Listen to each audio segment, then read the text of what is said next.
अभी हम लोग पूज्य स्वामी गुरुनंदन बाबा से सुन रहे थे। अब वह बेला आ गया जिसके विशेष सुनने की इच्छा है। तो अब आप जानते हैं कि हमारे पूज्य स्वामी श्री सत्यानंद जी महाराज इस देश में जो कर रहे हैं सो तो कर ही रहे हैं, और विदेश में भी जाकर संत मत का झंडा मजबूत कर दिए हैं। इन्होंने बड़ा ज़बरदस्त बीरा उठाया हुआ है। कुछ करने की मन में चाह है इस संत मत के लिए, और गुरु महाराज इन्हें आशीर्वाद भी विशेष रूप से लगता है मुझे कि इनको इतना सबल बनाए हैं कि वह कार्य जो हम लोग कभी सपने में सोचते थे उसे करने की प्रयास में रत हैं हमारे स्वामी जी, और आप सब सहयोगी हैं, और हम सब मिलकर इस कार्य को पूरा करेंगे, सभी जानते हैं।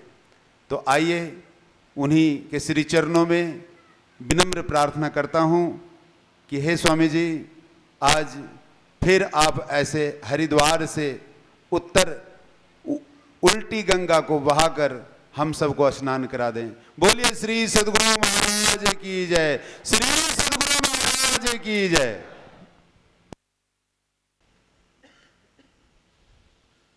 चिन्मयं व्यापि यत्सर्वं त्रैलोक्यं सचराचरं तत्पदं दर्शितं येन तस्मै श्री गुरुवे नमः। अनेक जन्म संप्राप्त कर्मबंध विदाहिने आत्मज्ञान प्रदानेन तस्मै श्री गुरुवे नमः। निधये सर्वविद्यानां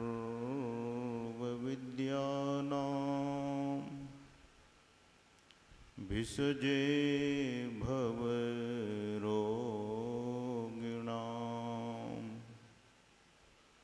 गुरुवे सर्वलोकानां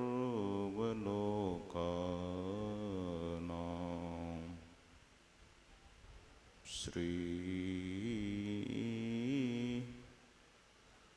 दक्षिणामूर्तये नमः।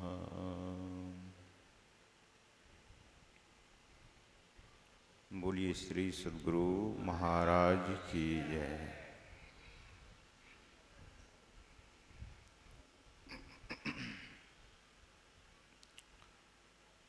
प्रातः स्मरणीय अनंत श्री विभूषित परमाराध्य परम पूज्यपाद संत सद्गुरु महाराज के परम पावन युगल पद में पदों में सदा सदा पदबंधन। संत मत के वर्तमान आचार्य, सरलता के प्रतिमूर्ति, करुणा के धनी, परम कृपालु पूज्यपाद महर्षि हरनंदन परमहंस जी महाराज के परम पावन युगल पद में पदों में सदा सदा पदबंधन। मंच पर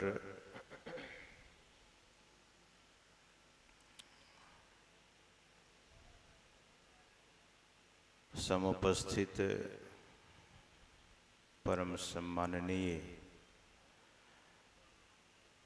मेरे स्नेहवर विद्वान महात्मा स्वामी गुरुनंदन जी महाराज, स्वामी शिवानंद जी महाराज, स्वामी चंद्रहंस जी महाराज, स्वामी श्री परमानंद जी महाराज, स्वामी पूर्ण चेतन जी, स्वामी ओंकारानंद जी, विश्वनाथ बाबा और हमारे मुरली बाबा, सत्संग में समुपस्थित परम सम्माननीय सत्संग प्रेमी सदात्माओं, भक्तिमती माताओं एवं करुणामयी बहनों,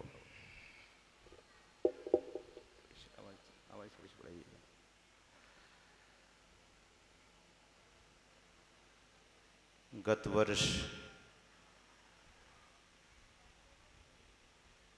भी सत्संग हुआ था। मुझे जानकारी दी गई थी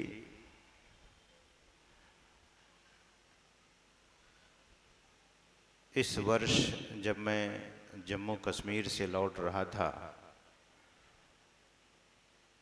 तो हमारे इस आयोजन के जो सूत्रधार जन हैं, सर्वश्री वीरेंद्र बाबू, सर्वश्री अशोक बाबू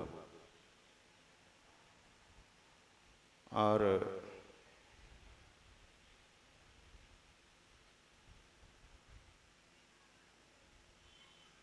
क्या नाम है उनका, एक तीसरे जो हैं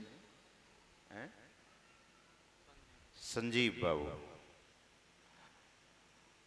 उन लोगों का बड़ा आग्रह हुआ था कि महाराज सत्संग में आप पधारेंगे। पूज्यपाद आचार्य श्री पिछले वर्ष पधारे थे, इस बार भी उनका आशीर्वाद हम लोगों को प्राप्त है। यदा कदा इलेक्ट्रॉनिक मीडिया से, सोशल मीडिया के द्वारा इस बात की सूचना मेरे तक पहुंचाने के लिए श्रद्धेय सुरेश बाबू का बड़ा अथक प्रयास रहा है और आज मुझे बहुत प्रसन्नता हो रही है कि आप वैसे लोगों के समूह को देखकर जो अपने घर परिवार से बाहर प्रदेश में हैं और गुरु के नाज को यहाँ भी बना के रखा है, मैं गौरव महसूस करता हूँ।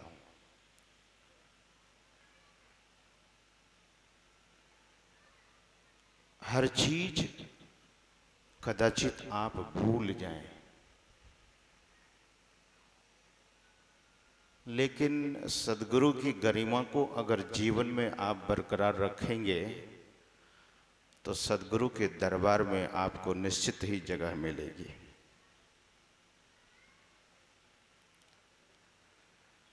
और वह दरबार ऐसा है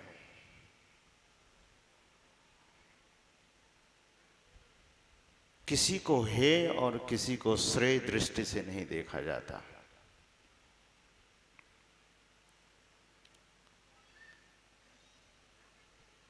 महापुरुषों ने कहा कि हमारे गुरु पूरन दातार,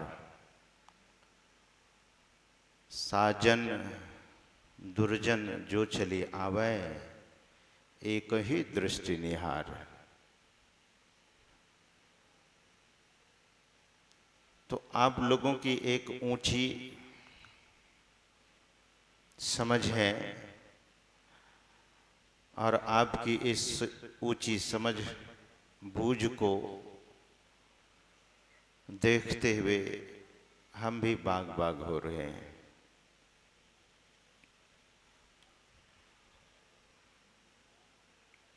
आज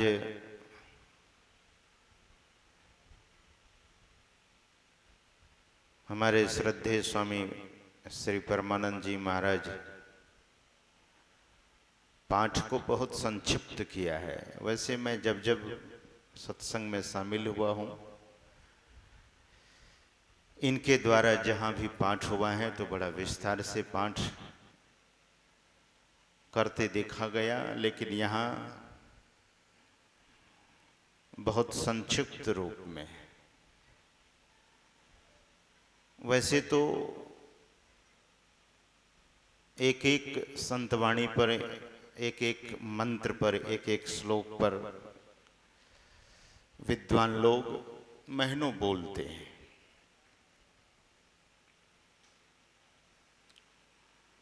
यह कम नहीं है जिस पाठ को हम आप लोग सुन रहे थे। नचिकेता और यमराज के संवाद को सबसे पहले सुनाया गया।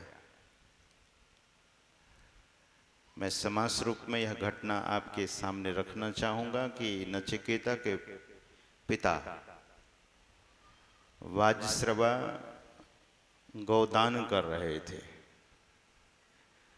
और उस गाय को दान कर रहे थे जो अंतिम घास खा चुकी थी, अंतिम घास खा चुकी थी। अब फिर दोबारे से घास नहीं खाती, अंतिम पानी पी चुकी थी।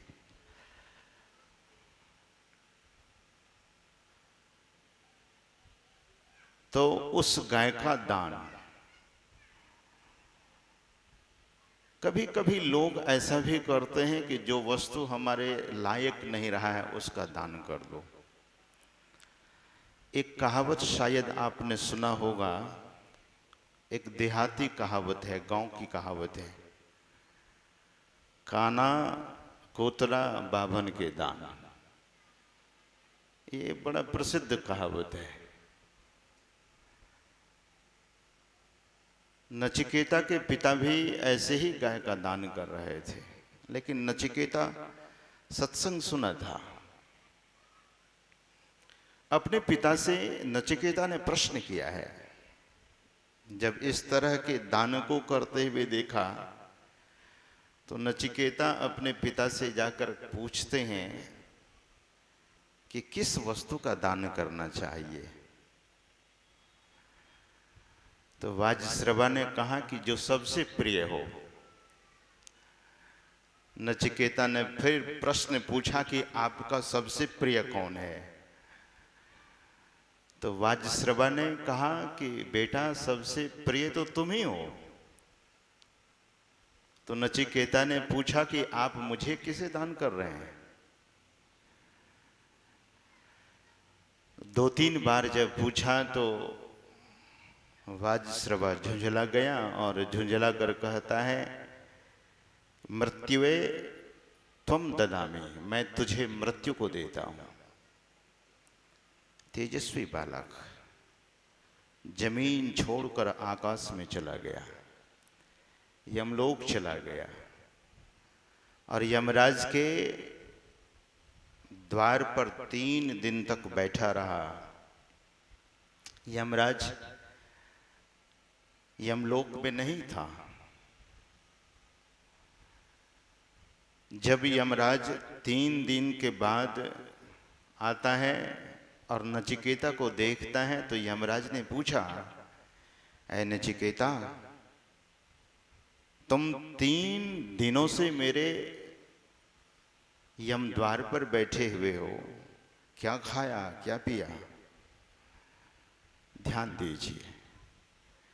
नचिकेता ने कहा कि सुन रखा हूं महाराज सत्संग में, जो जिसके द्वार पर जाते हैं, जिसके यहाँ जाते हैं, अगर उसका सम्मान नहीं होता है, उसको कुछ खिलाया पिलाया नहीं जाता है तो उसके पुण्य को खाया जाता है।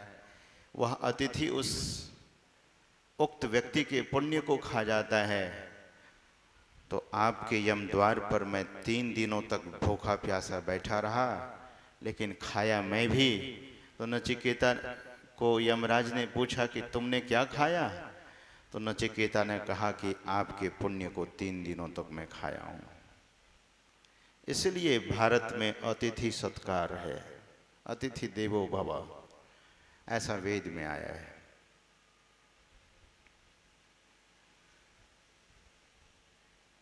अतिथि देवो भव। नचिकेता और यमराज के आगे संवाद में बहुत सारी बातें आई हैं, जिसमें से यह श्लोक सुनाया गया। उत्तिष्ठत जाग्रत प्राप्य वराणि बोधत, क्षुरस्य धारा निसता दुरत्तया दुर्गम पतस्तत्कवियो वदन्ति। इस श्लोक को स्वामी विवेकानंद जी महाराज अमेरिका में बोले थे। अवेक, अराइज, उठो, जागो, and associate to yourself in the feet of the Mahapurush, feet of the saints।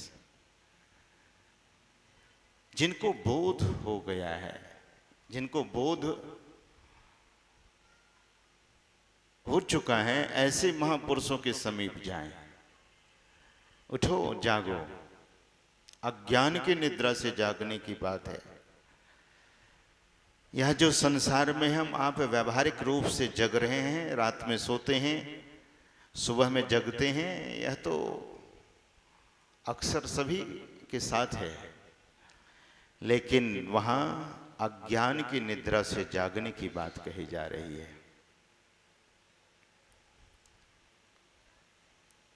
एक राजा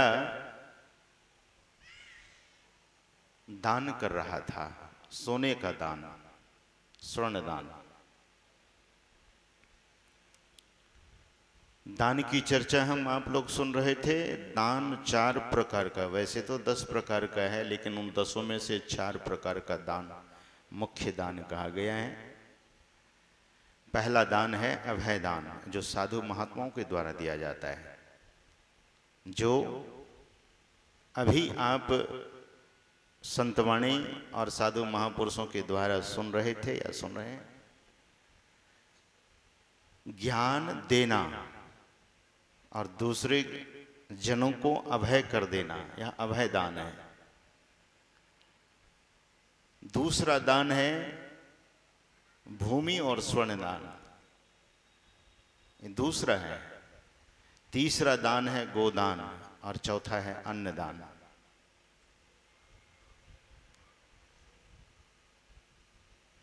तो राजा दान की महिमा सुन रखा था, तो दान देने लगा।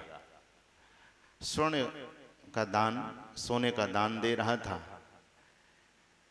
कि कोई महात्मा भी अगर आ जाते, उनके राज्य में एक महात्मा रहते थे। राजा ने सोचा कि वे महात्मा भी सोना लेने के लिए आ जाएंगे। दान दिया, लेकिन कितना देते, रोक दिया। अपने मंत्री से पूछा, सलाह विचार करने लगा कि हम इतना दान दे रहे थे, सोचे कि मेरे दान की प्रशंसा महात्मा के कान तक पहुंचेगी और वे भी दान लेने के लिए आएंगे। तो मंत्री ने कहा कि वो ऐसे वैसे महात्मा नहीं महाराज, उनको स्वश्रद्धा बुलाएंगे तभी आएंगे, भाव से बुलाएंगे तभी आएंगे। राजा ने कहा कि आप ही जाइए और उनको भाव से बुलाकर मेरे दरबार में हाजिर की, मेरे दरबार में आने के लिए कहिए, पधारने के लिए कहिए। तो राजा का मंत्री जाता है और बड़े भाव से निवेदन करता है संत के चरणों में। दरअसल में साधु भाव के भूखे होते हैं। संत कबीर साहब कहते हैं कि साधु सिंह की एक गति जीवत ही को खाए, भावहीन मृतक दशा ताकि निकट नहीं जाए। जिसके भीतर से भाव चला गया है, जिसके भाव मर चुके हैं, तो जिसके पास भाव नहीं है तो उसे भक्ति भी नहीं प्राप्त होती। संत ज्ञानेश्वर जी महाराज कहते हैं कि भाव होना चाहिए। जिसके पास भाव नहीं है तो भक्ति की सिद्धि उसे नहीं हो सकती। तो मंत्री जाता है और उस महात्मा से निवेदन करता है। महात्मा मंत्री के विनय पूर्वक शब्दों को सुनकर वहां से चलते हैं। तो महात्मा तो जब चलते हैं तो अपना डोलू नहीं छोड़ते हैं, कमंडलू नहीं छोड़ते हैं। तो कमंडल लेकर चले, उसमें जल भी डाला और तुलसी का दल भी रख लेते हैं साथ में।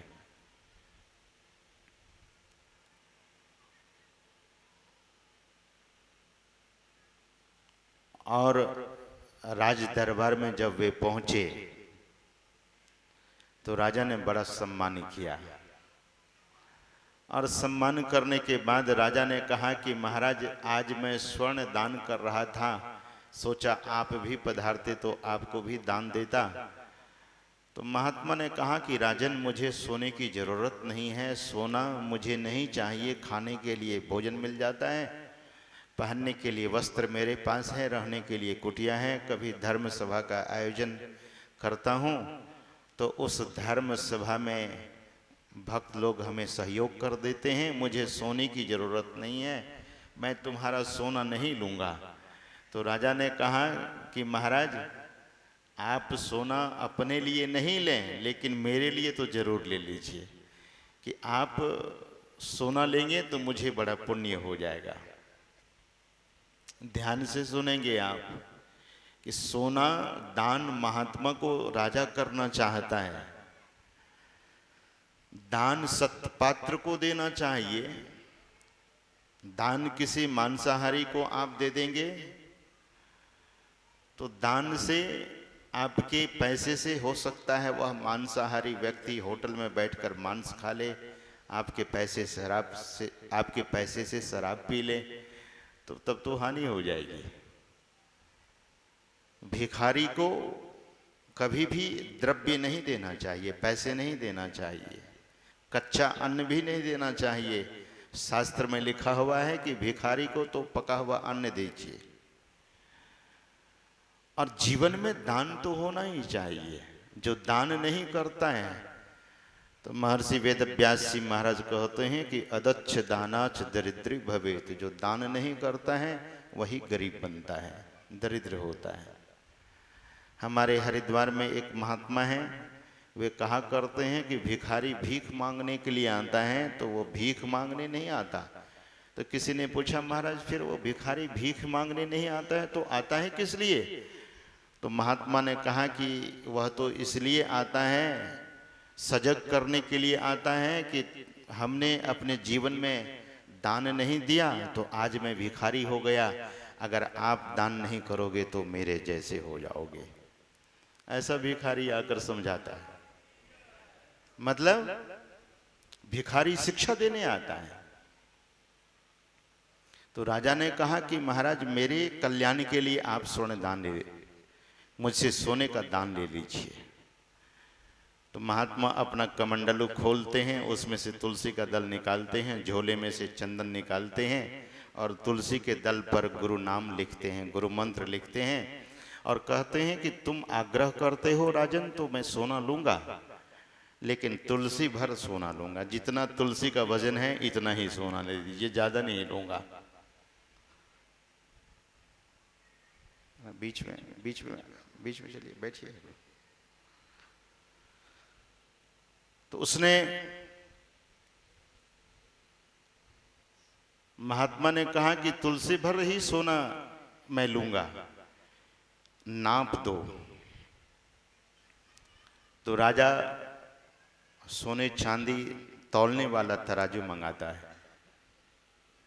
आप लोग तो सोना चांदी खरीदते होंगे, आपको पता है कि सोना चांदी नापने वाला तराजू छोटा होता है और अनाज को नापने वाला बड़ा होता है। तो वह तराजू मंगाते हैं और उस पर एक तुलसी का दल जिस पर गुरु नाम लिखा हुआ था, और दूसरे तरफ राजा ने कहा कि इस पर सोना चढ़ाओ। तो कितना सोना, तुलसी का दल का वजन कितना होगा आप तो अनुमान कर सकते हैं। 2, 4, 10 ग्राम हो जाए, 20 ग्राम हो जाए, इतना ही होगा। तुलसी का दल का वजन कितना होगा?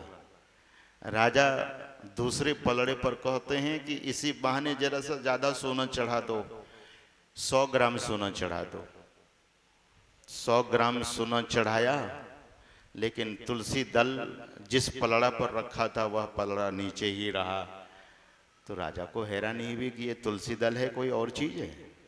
अरे 100 ग्राम सोना चढ़ाया तब भी तो ये पलड़ा नीचे ही है। तो राजा ने कहा कि महाराज लगता है कोई महिमा है, महाराज कोई महिमा कर रहे हैं, इनकी कोई महिमा होगी, चलो इस पर 250 ग्राम सोना चढ़ा दो। तो 250 ग्राम सोना चढ़ा दिया, लेकिन तुलसी दल पर जो लिखा हुआ गुरु नाम था, इसके कारण तुलसी दल का वजन बहुत हो गया था, वह पलड़ा नीचे ही रहता था।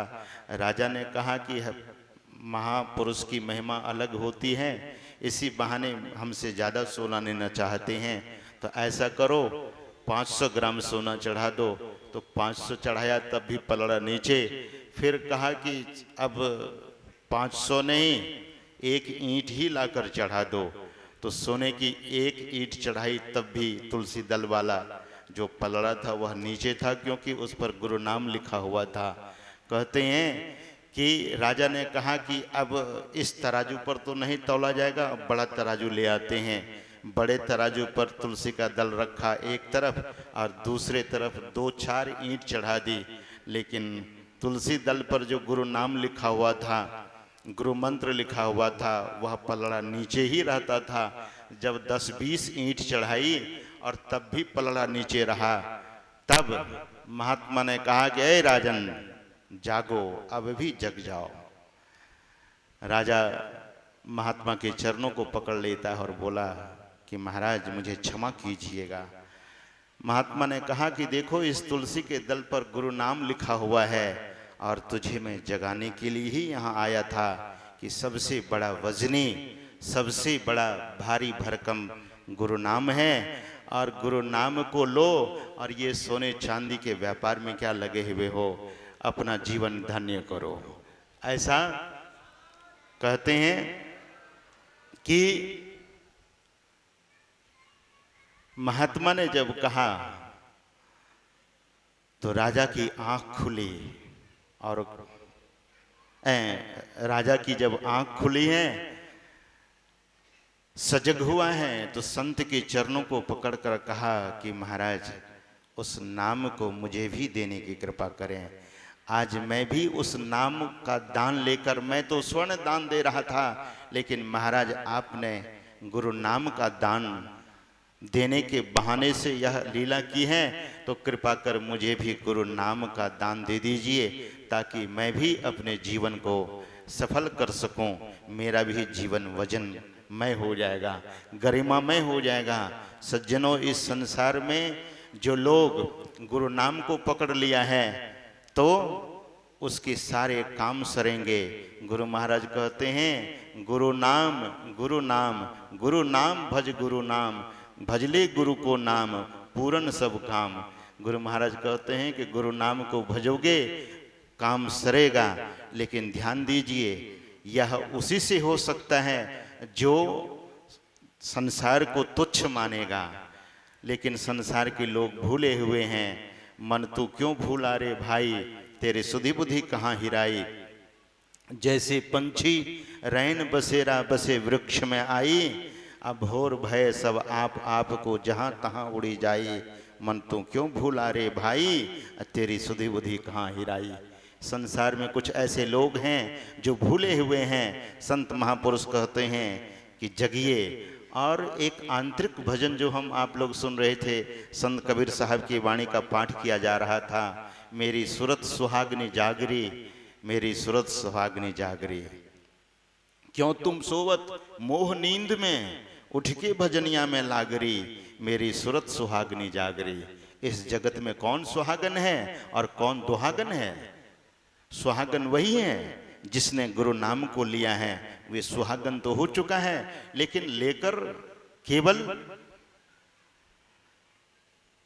ऐसे ही रह जाएं, उसका जप नाम का जप नहीं करेंगे तो फल नहीं मिलेगा। संत महापुरुष कहते हैं कि भजन का तरीका अलग है। क्यों तुम सोवत मोह नींद में, उठ के भजनिया में लागरी। उठिए और भजन में लगिए। यही महापुरुष लोग कहते हैं कि उठो और भजन में लगो। गीता में भगवान श्री कृष्ण अर्जुन को कह रहे हैं कि या निशा सर्वभूतानां तस्याम जागर्ति संयमे यस्याम जागर्ति संयमे सा निशा पश्यतो मुने है। उस मुनियों की तरह हम आपको जगना चाहिए। जगिए और भजन कीजिए। हमारे श्रद्धेय स्वामी गुरुनंदन जी महाराज संत चरण दास जी महाराज की वाणी को सुना रहे थे। जागे न पिछले पहर, करे न गुरुमत जाप, मुंह फाड़े सोवत रहे ताकू लागे पाप। जागे न पिछले पहर, करे न आत्म ध्यान, अते नर नर के जाएंगे अब बहुत सहे जमसान। यमराज उनके शान बान को बहुत देख लिया। यमराज के हाथों में पकड़े जाएंगे वे कौन? जो भजन नहीं करते हैं, जो गफलत में रहते हैं। गुरु महाराज के वचन में हम आप लोग सुन रहे थे, क्या सोवत गफलत के मारे, जाग जाग मन मेरे, अंत काल संगी न होगा, संग न चल को तेरे। यह धन धाम कुटुंब कबीला सब स्वार्थ के चेहरे, अपने अपने सुख के साथी हेरन सुख को तेरे। सभी अपने अपने सुख में लगे हुए हैं। The whole world is the selfish. That's what the all saints and महापुरुष इज सेइंग। यह धनधाम कुटुंब कबीला सब स्वार्थ के चेहरे, मात पिता बंधु सुत्रिया, ना कोई संगो सगाई, और सब स्वार्थ, सब अपने स्वार्थ के संगी। झूठी लोग बड़ाई, झूठे लोग बड़ाई में लोग लगे हुए हैं। इससे हम आपका जीवन ऊपर होना चाहिए।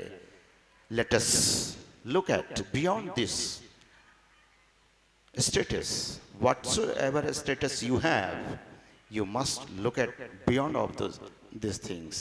Then you will understand what is the significance of the human life. Otherwise, each and every being in this human creation is suffering. Wherever you are going, whether he is multimillionaires or whosoever the rich man, everybody is suffering without the devotion of the God. ईश्वर की भक्ति के बिना, भजन के बिना, ध्यान के बिना हर आदमी सफर कर रहा है, हर आदमी दुखी है। संत महापुरुष कहते हैं कि अगर जीवन को सुखी करना चाहते हैं, जीवन में सुकून देखना चाहते हैं, जीवन को मंगलमय बनाना चाहते हैं, तो हम आपको अपने जीवन में सजगता लानी होगी। हम आपको जगना होगा। जैसा कि संत महापुरुष कहते हैं कि जैसे संत महापुरुष जगे हैं वैसे जगिए। सा निशा पश्यतो मुने हैं। यही जग जामिनी जागहि जोगी, अब परमारथ प्रपंच वियोगी। इस संसार में जोगी लोग जगते हैं और प्रपंच करने वाले इस संसार में रचते और पचते हैं। रचने पचने वाले की गति नहीं होती, उनकी सदगति नहीं होती, ऐसे लोगों की दुर्गति होती है। संत महापुरुष कहते हैं कि संसार में आप अच्छी तरह से संसार को परखिए, संसार को समझिए और संसार को समझ बूझ कर, इसको परख कर अपने जीवन को निहाल कीजिए, अपने जीवन को सफल कीजिए। नहीं तो अगर मोह में पड़े रहेंगे तो अंत समय में ये कोई साथ देने वाला नहीं है। आपका आपकी असली संपत्ति है आपका भजन, आपके असली साथी हैं आपका ध्यान और सत्संग ध्यान करते रहेंगे तो हम आपका जीवन धन्य हो जाएगा। तो ज़्यादा नहीं कहते हुए पूज्यपाद आचार्य श्री यहाँ हम आपके बीच में पधार रहे हैं। सभी लोग उठकर उनका सम्मान करें। बोलिए श्री सद्गुरु महाराज की जय।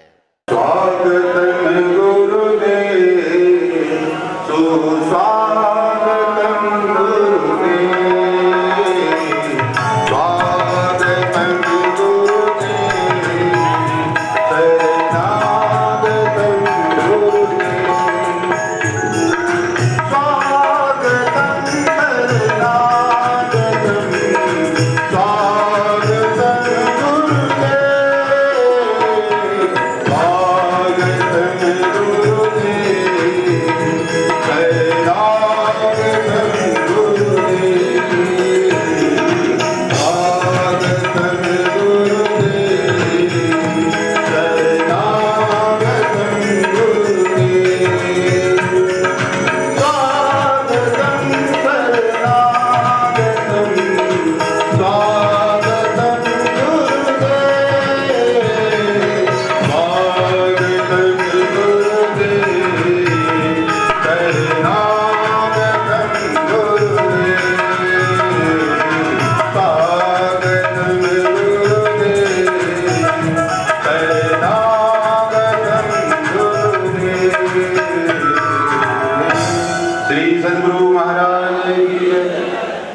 पूज्यपाद आशीर्वाद दे दिए हैं, आप लोग सभी स्थान ग्रहण करें और वहीं से माथा टेकें और इनके आशीर्वाद प्राप्त करें। श्री सद्गुरु महाराज की जय। अब हम लोग पूज्यपाद मंचासीन हो गए हैं। अब थोड़ा सा कार्यक्रम है वो हम लोग करेंगे। या खोल दो। पहले मैं हमारे माल्या अर्पण का कार्यक्रम है। मैं अशोक बाबू, वीरेंद्र बाबू, संजीव बाबू से निवेदन करूंगा कृपया यहाँ मंच के पास पहुंचे। विपिन बाबू सभी जरा जल्दी से शीघ्र आ जाएं। मैं अशोक बाबू से निवेदन करूंगा कि जिनके अकथ प्रयास से यह कार्य गत 2 वर्षों से ये सुलभ होता जा रहा है, उनकी मेहनत और उनकी लगन मैं देखा है कि संत मत में इस जालंधर के नगरी में इनका बड़ा सहयोग रहा है। मैं उनसे आग्रह करूंगा कि आप पूज्यपाद श्री को माल्या अर्पण करें। श्री सद्गुरु महाराज की जय।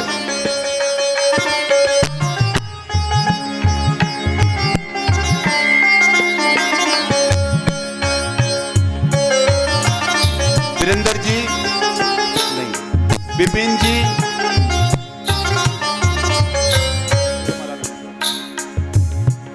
अतुल शर्मा जी से मैं जो लुधियाना से आए हुए हैं, मैं से आग्रह करूंगा पखोवाल रोड से अतुल शर्मा जी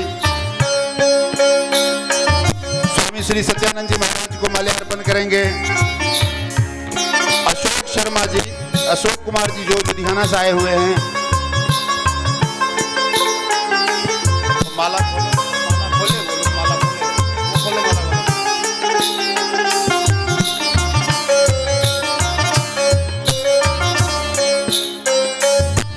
गोपाल कुमार ज्योति नगर से, गोपाल कुमार ज्योति नगर से, बिंदेश्री जी ज्योति नगर से, गोपाल जी के पिताश्री हैं।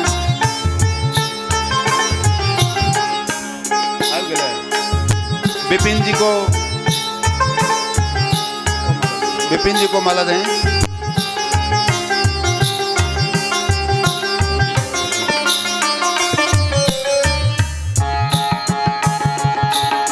पूज्यपाद आचार्य श्री को माला अर्पण कर वीरेंद्र बाबू, गुरु नंदन बाबा को माला अर्पण करेंगे।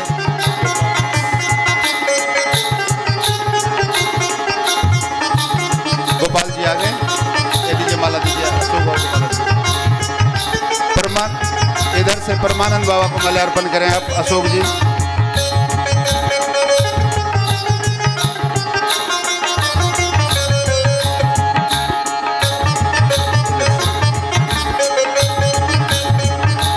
लुधियाना से पधारे अध्यक्ष राहुल चौधरी जी, संरक्षक परमेश्वर जी, विपिन जी कोषाध्यक्ष पंजाब प्रांतीय, राजेश्वर चौधरी मंत्री पंजाब प्रांतीय, वो भी कृपया आ जाएं जल्दी से जल्दी।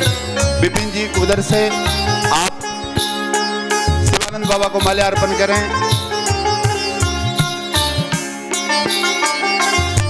राजेश बाबू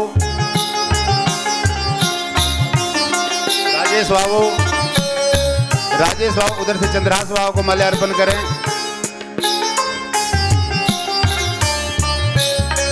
बैजनाथ जी लुधियाना से, गोपाल कुमार आप ओंकारानंद बाबा को माल्यार्पण करें उधर। वहां बताते भी जाइए।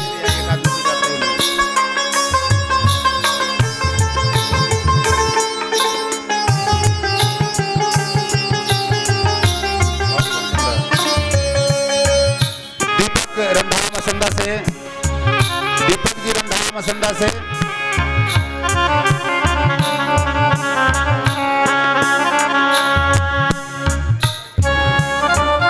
बैजनाथ बाबू वहां पर विश्वनाथ बाबू को माल्यार्पण करें आप। दीपक जी इधर से पूर्ण चेतन बाबू को माल्यार्पण करें।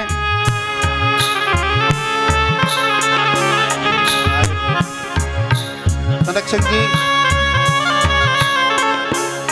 मैं अशोक पूज्य श्री चरण के माले अर्पण करें आप। परमेश्वर बाबू संरक्षक पंजाब प्रांतीय।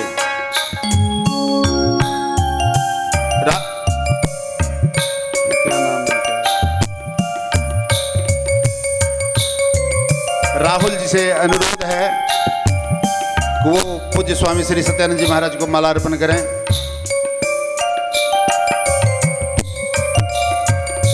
अशोक बाबू से अनुरोध है कि आप स्वामी मनोज बाबा को माल्यार्पण करें।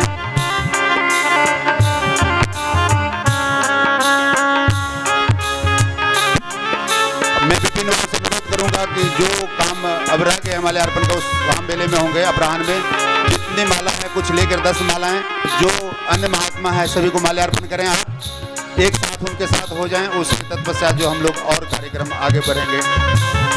नाम नहीं मुझे पता है, इस वजह से एक आदमी मंच पर चले जाएं, सभी महात्मा को माल्यार्पण करें। अब जितने कलाकार जो कुछ सब आए हुए हैं, तो अब विशेष माल्यार्पण का कार्यक्रम यहीं पर समापन होता है। तो मैं